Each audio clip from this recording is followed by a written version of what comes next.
राम बहादुर और चटर्जी जल्दी से सामान को छुपाकर वापस आने लगते हैं। राम बहादुर और चटर्जी दोनों रात होने के कारण पात्रों के घर आके रुकते हैं।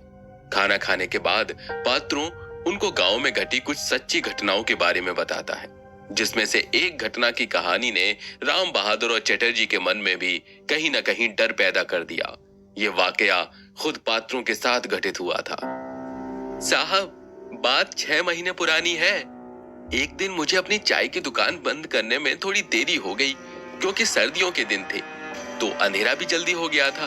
मैं बहुत तेजी से चलकर अपने घर पहुंचने की जल्दी में था। तभी अचानक मेरा पैर किसी भारी सी चीज से टकराता है और मैं नीचे गिर जाता हूँ। मुझे ऐसा महसूस हुआ कि मेरा पैर किसी इंसान के शरीर से टकराया, मानो किसी औरत के चूड़ी भरे हाथों से। मैं उठने की कोशिश करता हूँ, लेकिन उठ नहीं पाता हूँ, क्योंकि कोई मेरा पैर तेजी से खींचने लगता है। बचाओ, बचाओ, कौन है? दुर्भाग्यवश वो एक अंधेरी रात थी। मैं डर से पसीना पसीना हो गया, क्योंकि इस घटना के कुछ 8 दिन पहले ही हमारे गांव में एक 28 साल की महिला की अकाल मौत हो गई थी, और उसके बारे में सभी गांव के लोग कह रहे थे कि उसकी आत्मा इसी गांव में भटक रही है। मेरा पैर अब उसके शिकंजे में था। डर के मारे में नम सा हो गया। मैं बस किसी तरह वहां से निकलना चाह रहा था। मैंने पूरी ताकत से अपना पैर खींचा और चौपाई पढ़ने लगा। भूत पिशाच निकट नहीं आवे, महावीर जब नाम सुनावे, नासे रोग हरे सब पीरा, चपत निरंतर हनुमत बीरा। भूत पिशाच निकट नहीं आवे, महावीर जब नाम सुनावे, नासे रोग हरे सब पीरा, चपत निरंतर हनुमत बीरा। पवन पुत्र की कृपा से मैं बड़ी मुश्किल से अपना पैर छुड़ाकर तेजी से भागा। अरे तू बड़ा सीधा आदमी है। अरे भूत प्रेत जैसा कुछ नहीं होता। तेरा पैर जरूर किसी गहरे गड्ढे में फंस गया होगा और काफी जोर लगाने पर निकला होगा। साहब, आप मेरी पूरी बात तो सुनिए। जब मैं पैर छुड़ाकर भाग रहा था, तब पीछे से तेज चूड़ियों की आवाज आने लगी। मैं एक पल के लिए रुका और ध्यान से सुनने लगा। उन खनकती चूड़ियों की आवाज में पायलों की झंझनाहट भी आने लगी। ऐसा लग रहा था कि कोई औरत नाच रही हो। उसकी खौफनाक हंसी में मुझे मेरा नाम सुनाई देने लग गया, मानो कि वो मेरा नाम लेके हंस रही हो। अगर उस दिन हमारे गांव के मुखिया जी मुझे मशाल के साथ रास्ते में नहीं मिलते, तो शायद मैं यहाँ जीवित आपकी सेवा में नहीं होता। पात्रों की बातें सुनते सुनते राम बहादुर और चटर्जी के मन में थोड़ा सा भय हुआ, परंतु वे काफी थके थे, इसीलिए सो गए। पर आधी रात के बाद कुछ अजीब घटनाएं होने लगी। बाहर से कुत्तों के भौंकने की आवाजें बहुत तेजी से आ रही थी, और अचानक से किसी ने 3 बार दरवाजे को खटखटाया। राम बहादुर की आंख खुल गई और देखा चटर्जी और पात्रों सो रहे हैं। तभी तेजी से ठंडी हवाएं चलने लगी और मौसम अचानक बदल गया। राम बहादुर ने एक औरत की परछाई सी देखी, जो कि तेजी से दरवाजे से खिड़की की तरफ चली गई। वो डर के मारे कांपने लगा। उसने बहुत हिम्मत करके चटर्जी को जगाया। कुत्तों के रोने की आवाज के साथ साथ कई और अजीबोगरीब आवाजें आने लगी। राम बहादुर का गला प्यास से सूख रहा था। बड़ी हिम्मत करके वो पानी के घड़े तक पहुंचा, और जैसे ही उसने पानी पीने का साहस किया, एक डरावनी सी औरत उसके सामने आ धमकी। पानी का गिलास उसके हाथ से छूट गया।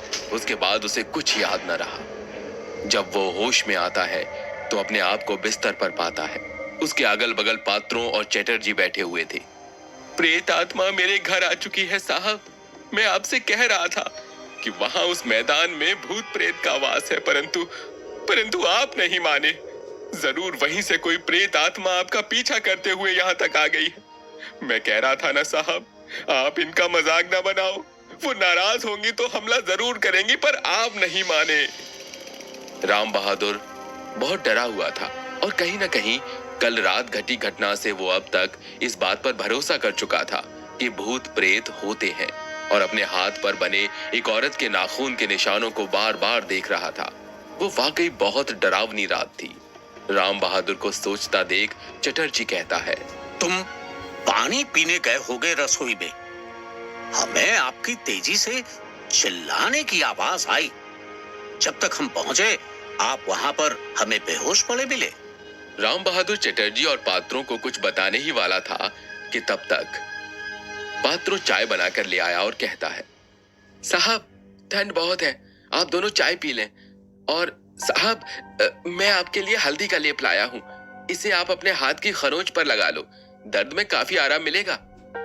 राम बहादुर चाय पीता है और वो फिर से चटर्जी और पात्रों से कुछ कहने की कोशिश करता है। तभी चटर्जी राम बहादुर से कुछ धीमी आवाज में कहता है, हम अपना सामान जो झाड़ियों में छिपाए हैं, हमें उसे अब ठिकाने लगा देना चाहिए। अगर वो किसी गांव वाले या किसी चोर की नजर में आ गया तो सामान तो गया समझो। हाँ, बात तो सही है। सुबह के 9 बज चुके थे। राम बहादुर और चटर्जी दोनों ने टहलने के बहाने से झाड़ियों तक जाने की सोची। तभी एक गांव वाला वहां आ गया। पात्रो, कल रात को बहुत तेजी से आवाज आई। मुझे लगा कि तूफान में तुम्हारे घर की टीन टूट गई है, पर अभी पड़ोस से पता चला कि राम बहादुर साहब के साथ कोई दुर्घटना हो गई, तो मैं उन्हें देखने चला आया। अरे साहब, आप ठीक तो हैं? आपको क्या हुआ था? आप बेहोश कैसे हो गए? कहीं न कहीं राम बहादुर सारा वाकया बताना चाहता था, परंतु उसे अपने सामान की भी चिंता थी। इसीलिए जल्दी जल्दी में गांव वालों से बातें खत्म कर राम बहादुर और चटर्जी दोनों उस खेत की तरफ निकल लिए जहां उन्होंने अपना सामान छुपाया था। वो झाड़ियों में अपना सामान ढूंढने लगते हैं, परंतु उनको सामान नहीं मिलता। दोनों के चेहरों पर परेशानी साफ साफ दिखाई दे रही है। वो अपनी सर्च का दायरा भी बढ़ा देते हैं, ये सोच कर के हो सकता है कि कोई जानवर सामान को खींचकर इधर उधर ले गया हो। तमाम कोशिशों के बावजूद भी उन्हें अपना सामान नहीं मिलता। तभी अचानक उनकी नजर खून से लथपथ एक आदमी की लाश पर पड़ती है। वो वही जगह है जहां उन्होंने अपना सामान छुपाया था। वो दोनों हक्के बक्के रह जाते हैं और डर के मारे कांपने लगते हैं। अब तक उन्हें किसी ने यहाँ नहीं देखा था। वो दोनों डरे सहमे पात्रों के घर वापस आ गए। पात्रों का घर कहीं न कहीं उनका परमानेंट रुकने का ठिकाना बन चुका था। राम बहादुर के मन में कुछ अजीब सी बेचैनी हो रही थी। वो अब तक बहुत सहम गया था। उसने चटर्जी से कहा, कल रात मेरे साथ बहुत अजीब हुआ। जब मैं पानी पीने गया था तो अचानक से डरावनी महिला मेरे सामने आ गई। उसने मेरे हाथ पर तेजी से झपट्टा मारा और मैं बेहोश हो गया। जहां तक मुझे याद है, उस औरत के बाल काले और रंग सांवला था। उसका हुलिया कुछ वैसा ही था जैसा कि पात्रों ने बताया था जब उसके साथ उसका पैर फंसने वाली घटना घटी थी। मैं उन सब पर शायद कभी भरोसा नहीं करता, पर कल जो मेरे साथ हुआ, निश्चित ही वो एक भटकती हुई आत्मा थी। चटर्जी राम बहादुर की हर बात सुन रहा है और काफी डरा हुआ है। तभी पात्रों रसोई से आवाज लगाता है, साहब, आप आ गए हैं टहल के। आप लोग हाथ मुंह धो लो, मैं खाना लगाता हूँ। राम बहादुर और चटर्जी पात्रों के नजदीक जाते हैं। पात्रो, हमें तुमसे कुछ जरूरी बात करनी है। जी साहब। दोनों कल रात से लेकर खेत में घटी सभी घटनाओं के बारे में पात्रों को बताते हैं। आखिर में तीनों निर्णय करते हैं कि वो गांव वालों को इन सब घटनाओं के बारे में बताएंगे ताकि हर कोई सावधान हो सके। तीनों जैसे ही घर के बाहर निकलते हैं, तभी अचानक एक गांव वाला घबराहट में तेजी से चिल्लाता है, अरे सब अनर्थ हो गया, अरे अनर्थ हो गया। वो अघोरी बाबा साहब, वो बाबा।